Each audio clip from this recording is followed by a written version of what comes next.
नमस्कार दोस्तों, बहुत बहुत स्वागत करता हूं मैं आप सबका एक बार फिर से टेक्निकल अस में। दोस्तों, जहां दुनिया की महाशक्तियां स्टील्थ बॉम्बर पर काम कर रही हैं और अपनी इस परियोजना को आगे बढ़ा रही है, ऐसे में अमेरिका भी पीछे नहीं है और उसके साथ साथ चल रहा है चाइना भी। और चाइना ने अभी हाल ही में अपना स्टील्थ बॉम्बर को पेश भी किया है। लेकिन अब बात आती है भारत की। आखिर भारत के लिए भी इतना महत्वपूर्ण क्यों हो जाता है एक स्टील्थ बॉम्बर, और क्या भारत इस पर कार्य कर रहा है या नहीं, ये सारी बातें आज आप इस वीडियो के माध्यम से जानेंगे।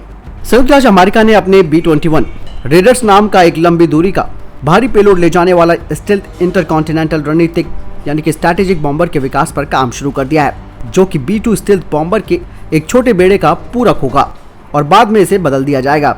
United state America force replace करने वाली है अपने नॉन स्टील्थी B-1 लैंसर बॉम्बर्स को। दूसरी ओर चीन की पीपल लिबरेशन आर्मी एयरफोर्स के द्वारा बनाया जा रहा है एक स्टील्थ बॉम्बर। इस नई पीढ़ी के स्टील्थ बॉम्बर का नाम होगा जियान S-20, जो कि सबसोनिक स्टील्थ बॉम्बर है, जो कि इनके ऑलरेडी जो मौजूदा S-6 के बॉम्बर्स हैं उनकी जगह लेगा।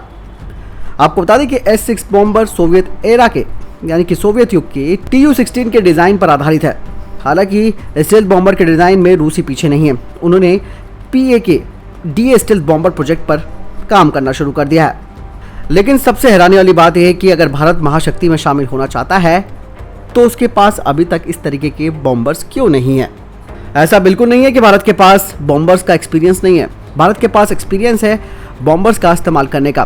भारतीय वायुसेना इस्तेमाल कर चुकी है इंग्लिश इलेक्ट्रिक कैनबेरा को, और इसका भारत का एक अपना ही इतिहास रहा है, जो कि अतीत में भारत का एक टैक्टिकल बॉम्बर और रिकॉग्नाइज्ड एयरक्राफ्ट रह चुका है।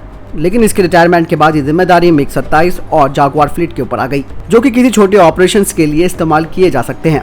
आपको बता दें कि भारत ने भी अपने परमाणु हथियारों को लॉन्च करने के लिए रूस से 4 रूसी Tu-22Me पट्टे पर लेने की योजना बनाई थी, जिसे कभी अमल में लाया नहीं गया। भारतीय वायुसेना नहीं तो कम से कम भारत को अपनी नौसेना के पास समुद्री संचालन के लिए एक डेडिकेटेड बम वर्षक की जरूरत है। अब आपके मन में ये सवाल उठ रहा होगा कि क्या निकट भविष्य में भारत अपना स्टील्थ बॉम्बर बना सकता है, और इस लक्ष्य को हासिल करने के पास भारत के पास कौन सी तकनीकें हैं। तो बात शुरू होती है फेज 1 से। Indian combat vehicle research and development establishment DRDO 1 ton के stealth wing flying test bed यानी कि स्विफ्ट को विकसित करने पर काम उसने शुरू कर दिया है, जो कि भारत के द्वारा बनाए जा रहे UCAV प्रोग्राम का एक अग्रदूत हो सकता है।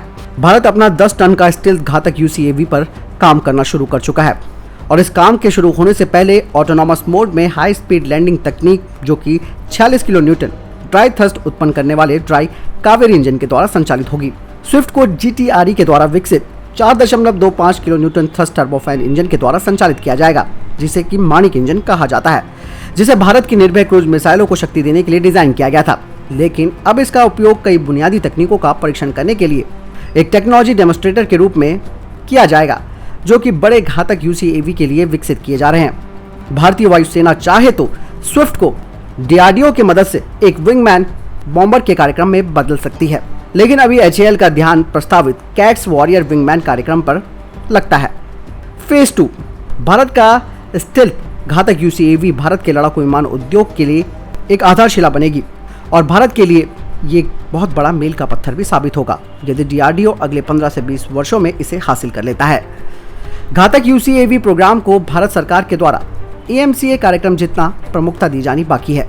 यह भी महत्वपूर्ण है कि इसके लिए पर्याप्त धन मुहैया कराया जाए, और जब ये उत्पादन में प्रवेश करे तो यह अपने वर्ग में जो समकालीन कार्यक्रम है, जो कि ऑलरेडी दुनिया में चल रहे हैं स्टील्थ बॉम्बर्स को लेकर, उनमें टॉप पर हो, यानी कि सर्वश्रेष्ठ हो।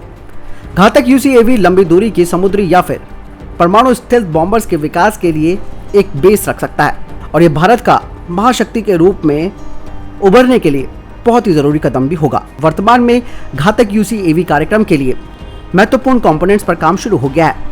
GTRE ने ड्राई कावेरी इंजन संस्करण के 4 प्रोटोटाइप का निर्माण शुरू कर दिया है, जिसे घातक UCAV को शक्ति देने के लिए विकसित किया गया है।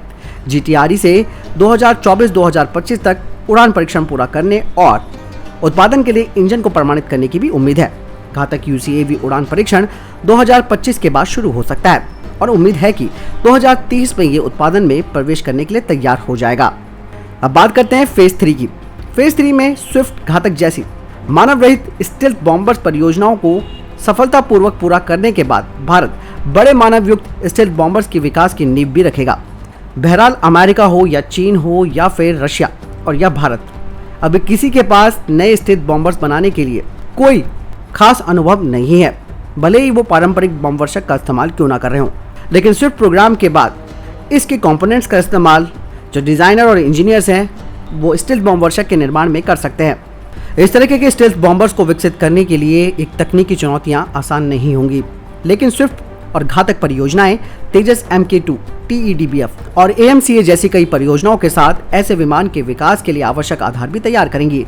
भारत जो कि विमान वाहक पोत और परमाणु पनडुब्बियों के लिए फंड दे सकता है, तो भारत वायु आधारित प्लेटफॉर्मों में भी प्रभावी परमाणु क्षमताओं का विकास भी कर सकता है। अब भारत को स्टिल्थ बॉम्बर्स की चुनौती को गंभीरता से लेने की आवश्यकता है, क्योंकि भारत के दोनों पड़ोसी देश परमाणु पड़ोसी हैं और भारत के साथ हमेशा टू फ्रंट वॉर की स्थिति रहती है।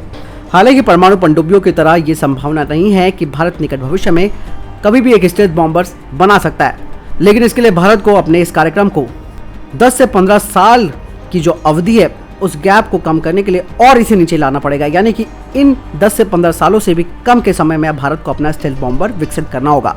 तो कुल मिलाकर ये सारी बातें क्लियर करती हैं कि भारत को भी अपने स्टिल्थ बॉम्बर्स की आवश्यकता है, जिस पर ऑलरेडी काम किया जा रहा है, और स्विफ्ट और घातक जैसे जो मानव रहित प्लेटफॉर्म्स है उनके ही बेस पर स्टिल्थ बॉम्बर की परियोजना को भारत आगे ले जाएगा। आपको क्या लगता है दोस्तों इस बारे में? आप कमेंट सेक्शन में लिखकर जरूर बताएं। बहरहाल इस वीडियो के लिए इतना ही, मिलता हूं नई वीडियो के साथ। जय हिंद, जय भारत।